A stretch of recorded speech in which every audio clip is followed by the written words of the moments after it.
t'intéresses à l'Égypte ancienne? Oui, dis-moi, comment ont fait les chercheurs pour écrire sur des gens qui ont vécu il y a 4000 ans ou plus? Au XIXe siècle, Bonaparte occupe l'Égypte avec son armée. Il emmène de très nombreux savants qui ont dessiné avec une grande précision les monuments pharaoniques et les inscriptions hiéroglyphiques que personne ne comprenait alors.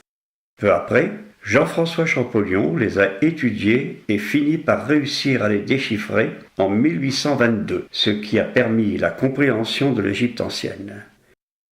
Les dessins et les écrits qui se trouvent essentiellement dans les tombes nous permettent de découvrir des scènes de la vie quotidienne des Égyptiens au temps des pharaons. Visitons ensemble les tombes de quelques grands personnages. Entrons dans la tombe de Khagami, vizir et ministre de la justice du pharaon Téti, qui régnait vers 2300 avant notre ère. De chaque côté de l'entrée, Khagami semble nous inviter à pénétrer dans son tombeau.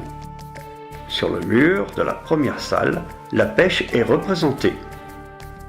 3 hommes sur une barque en papyrus. Celui de l'arrière dirige le frêle esquif. Celui du milieu a lancé une ligne avec plusieurs hameçons. On voit plusieurs poissons s'en approcher. Le personnage en avant soulève une lourde nasse remplie de poissons. Tu remarques le souci du détail? Sur les branchages, je vois des sauterelles, des grenouilles et des libellules. Les artistes égyptiens se rapprochaient au plus près de la nature. On peut penser que cette belle pêche sera pour Khagami. Crocodiles et hippopotames peuplaient aussi le Nil.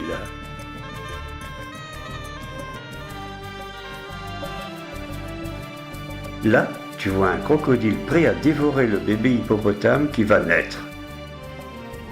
L'hippopotame mâle était très dangereux et risquait de faire chavirer la frêle embarcation. Il ravageait également les cultures, ainsi on le chassait en le harponnant. La femelle hippopotame ne devait pas être chassée puisqu'elle représentait la déesse Taouret, au corps d'hippopotame et à la tête de crocodile, censée protéger la maternité et les heureuses naissances. Les crocodiles, on les chassait? Non. En Égypte, le crocodile était considéré comme un dieu, le dieu Sobek, et on le vénérait. Il était le dieu qui irrigue les champs, ainsi la présence de crocodiles dans le Nil était pour les Égyptiens l'annonce d'une crue favorable aux récoltes. Comme tous les grands personnages de l'époque, Khagami possédait un grand troupeau et il nous le montre traversant un gué. Un paysan sur une barque tient par une patte un petit veau qui se retourne en meuglant vers sa mère qui le suit avec l'ensemble du troupeau. Un petit veau très jeune est porté à dos d'homme.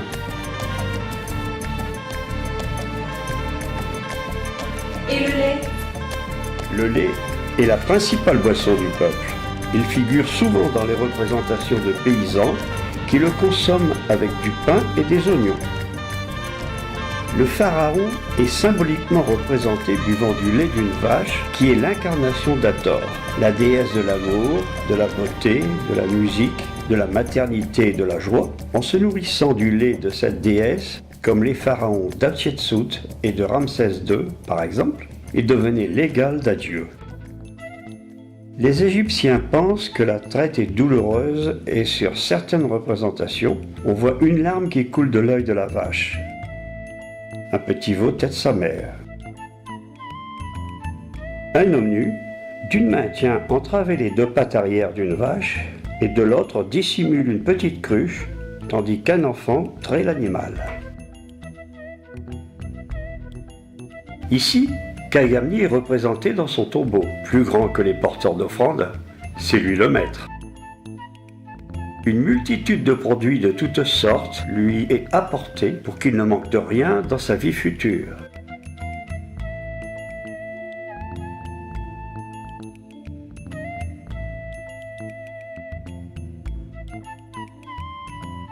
Les hommes tirent les traîneaux chargés d'énormes vases d'huile. Devant chaque traîneau, un homme accroupi verse de l'eau pour faciliter le glissement sur le sol.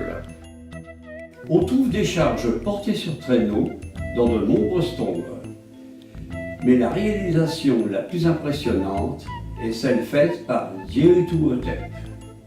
Nomarque, c'est-à-dire grand chef du nome du lièvre, pour transporter sa statue qui mesurait 6 mètres et pesait 58 tonnes. Elle fut transportée de la carrière au Nil sur une distance de 15 km. 4 rangées d'hommes tirent le traîneau. Les 2 rangs au centre sont réservés aux jeunes nobles, aux militaires privilégiés et aux prêtres.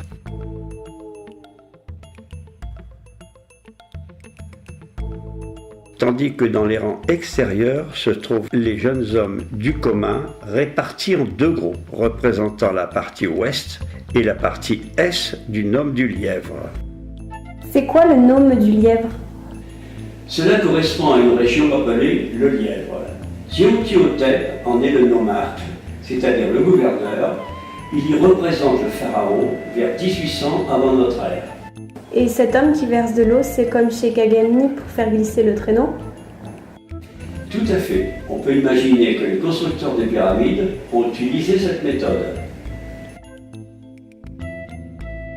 Là, Djehutuhotep et sa suite marchent derrière la statue. Il est vêtu d'une tunique de cérémonie et tient dans sa main droite un sceptre qui montre sa puissance. Derrière lui, des serviteurs et des soldats transportent du matériel et des armes. Devant lui, une longue inscription décrit le transport de la statue colossale. La plupart des métiers sont représentés dans les tombeaux, notamment le travail de la terre que je vais te faire découvrir. 2 paysans piochent la terre à la houe. En dessous, 2 hommes cassent les mottes avec une masse. À gauche, un semeur. Les musiciens accompagnaient souvent les travaux champêtres. Un joueur de flûte encourage les faucheurs. Les céréales étaient coupées, mises en fagots, puis chargées dans des sacs portés par des ânes têtus. Un paysan maintient un sac bien rempli, en attendant que son compagnon ait réussi à maîtriser l'âne qui doit porter la charge. Les ânes se dirigent vers l'aire de battage. Sur l'aire de battage, les bovins sont utilisés pour le foulage. Sous leur poids, les grains se détachent de l'épi.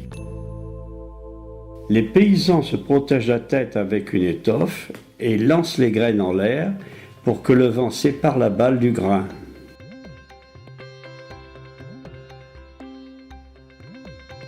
Les grains sont alors transportés par des hommes.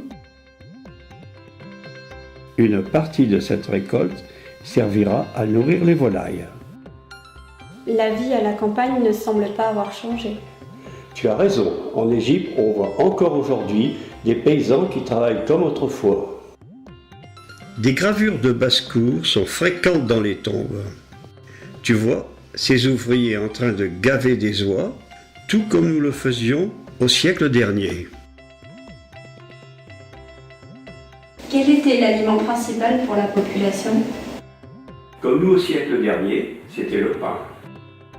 De nombreuses tombes nous montrent les principales étapes de sa fabrication.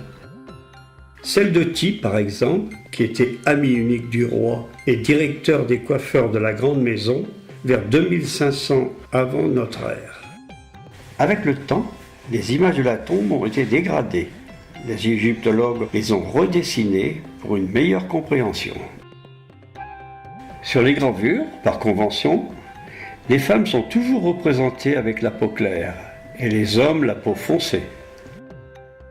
On peut distinguer 3 silos. À leur base, une ouverture par laquelle le grain s'écoule. Des femmes mesurent le grain, qui est confié à une trieuse munie d'un crible rond. 2 hommes concassent le grain avec 2 pilons. Au centre, le responsable, appuyé sur une canne selon l'attitude classique des surveillants de l'Ancien Empire, contrôle la qualité de travail et la mise en récipient de la farine obtenue. À gauche, une femme attise un foyer de la main droite et se protège le visage de la chaleur avec l'autre main. Dans une autre tombe, une femme allaite en faisant le même travail. Ensuite, des pots sont disposés sur le feu.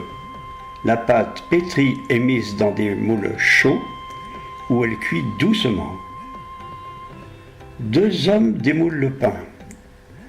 On sait qu'après la représentation de l'Ancien Empire, qu'il existait au moins une vingtaine de sortes de pains, des pains sucrés, salés et de différentes formes. Diverses épices entraient dans la composition de ces pains. Un coin d'œil de l'artiste, un enfant se fait un festin d'un morceau de pain tout chaud. Comment peux-tu savoir cela rien qu'en regardant les images? À côté de la scène, des hiéroglyphes donnent des précisions que nous comprenons maintenant grâce à Champollion. Je t'ai fait un exemple écrit dans notre langue.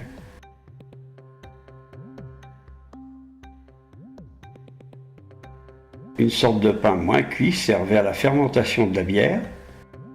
Sa fabrication est représentée dans 2 registres du haut, mais aucune tombe ne comporte une illustration complète de ce long processus.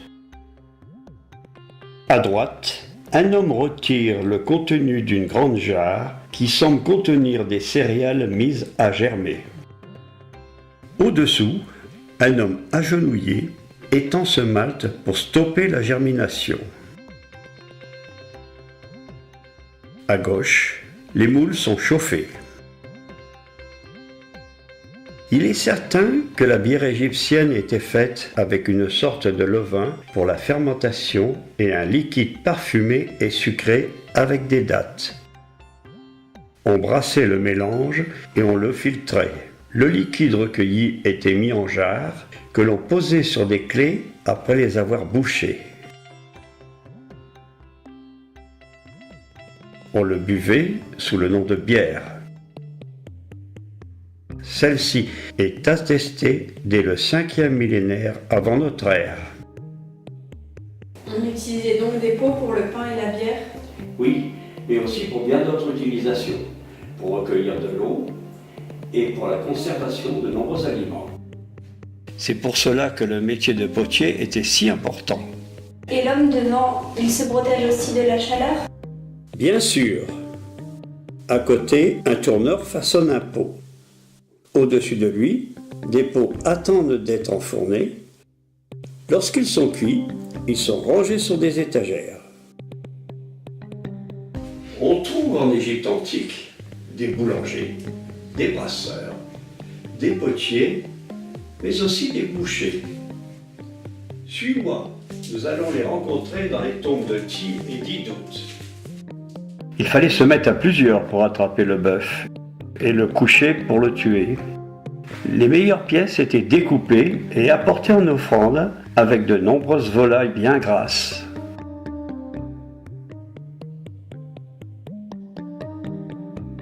Sur cette représentation, 2 façons de cuire la viande. À gauche, on la fait bouillir et au centre, griller. On cultive aussi du vin qui est réservé aux classes fortunées et aux fêtes. D'abord au Proche-Orient, la vigne est introduite en Égypte au milieu du 4e millénaire. Elle est cultivée soit en cep, soit en treilles sur pergola. 4 vignerons foulent aux pieds en se tenant à une corde fixée entre des poteaux. Le mou est placé dans une pièce de tissu, tordue au maximum, au-dessus d'un vase. On remarque les efforts des perchistes pour récupérer les dernières gouttes du précieux liquide. Ensuite, le vin est conservé dans des jarres, munis d'un bouchon réalisé avec des feuilles de vigne et un mélange d'argile. Une étiquette précise le nom du propriétaire, l'année de fabrication et sa provenance.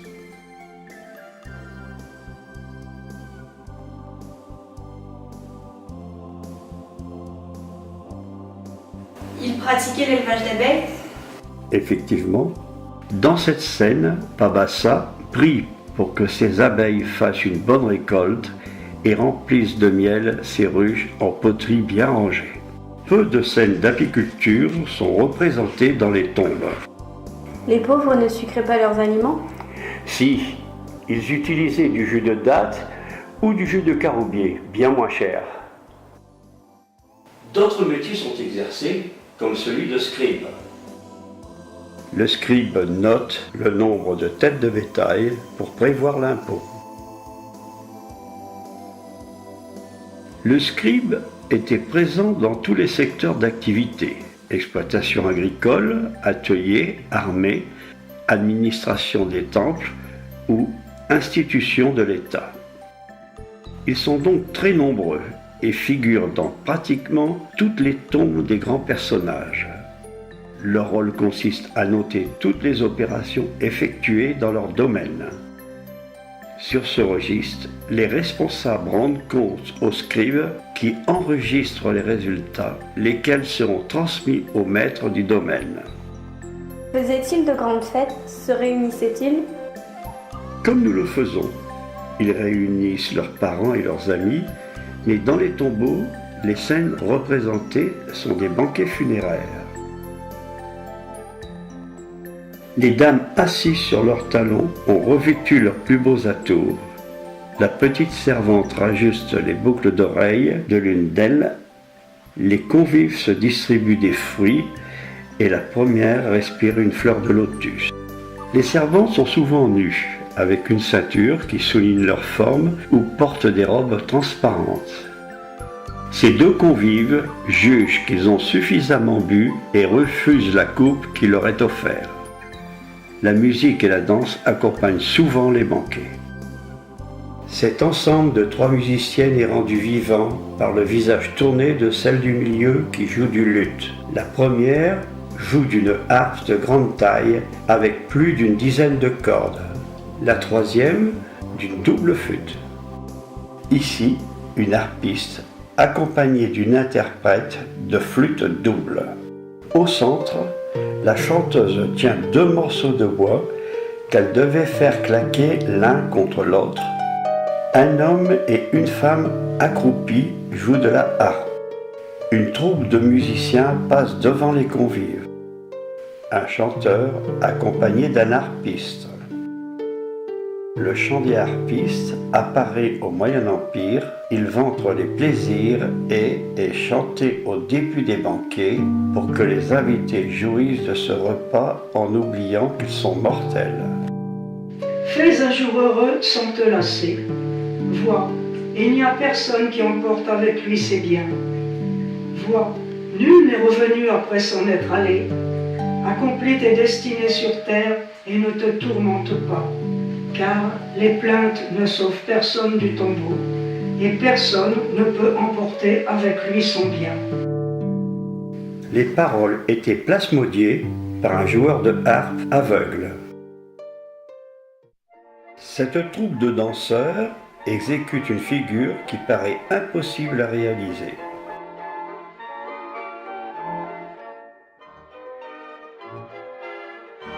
Pour la danse de la vigne, 4 danseuses, 2 se tiennent ensemble et 2 se laissent partir en arrière. Ces danseuses défilent vers la droite, bras au-dessus de la tête dans l'attitude de porter. C'est la danse Iba. Comme elle est souvent représentée en liaison avec les scènes agricoles, il se pourrait qu'elle soit en rapport avec les moissons. Il existait aussi une danse rituelle pour la déesse Hathor et des danses funéraires exécutées par les Mu'u, reconnaissables à leur couvre-chef et à la position particulière des doigts de la main droite. Je ne t'ai donné qu'un bref aperçu de ce que les tombes peuvent nous apprendre. J'aurais pu te parler du travail du bois, de la construction des bateaux, de la fabrication de bijoux avec de l'or et des pierres précieuses, de la chasse aux oiseaux, du cortège funéraire qui accompagne le défunt à son tombeau avec les pleureuses. Tu en vois ici une très belle représentation. Mais pour terminer sur une note de fête, regarde les joutes marines qui étaient très appréciées. Les décors des tombeaux étaient vus par tout le monde. Non, car l'imagerie avait pour les Égyptiens un sens magique. Ils pensaient qu'une fois la tombe refermée, les images se mettaient en mouvement. Les Égyptiens cherchent à recréer le monde tel qu'ils souhaitent le vivre dans l'au-delà. De peur de ne pas trouver ce qu'ils souhaitent avoir, ils remplissent leur tombe de tous les objets qui leur semblent indispensables pour la vie future, ou ils les gravent sur les parois. Pour être sûr de ne rien oublier, certains gravent dans leur tombeau une liste de produits jugés indispensables. Les représentations des offrandes sont souvent accompagnées de ce hiéroglyphe qui signifie des milliers. Des milliers de pains, de milliers de cruches, de bières ou autres, pour qu'ils soient pourvus pendant l'éternité. Les représentations murales étaient idéalisées, mais ils nous racontent la vie quotidienne de l'Égypte ancienne. Grand-père, l'histoire que tu m'as racontée est passionnante. Elle m'a fait découvrir une partie de la vie des Égyptiens du temps des pharaons. J'aimerais que tu continues à m'éclairer sur cette civilisation en attendant que je puisse moi-même, tout comme tu l'as fait, visiter ce pays, berceau de notre civilisation.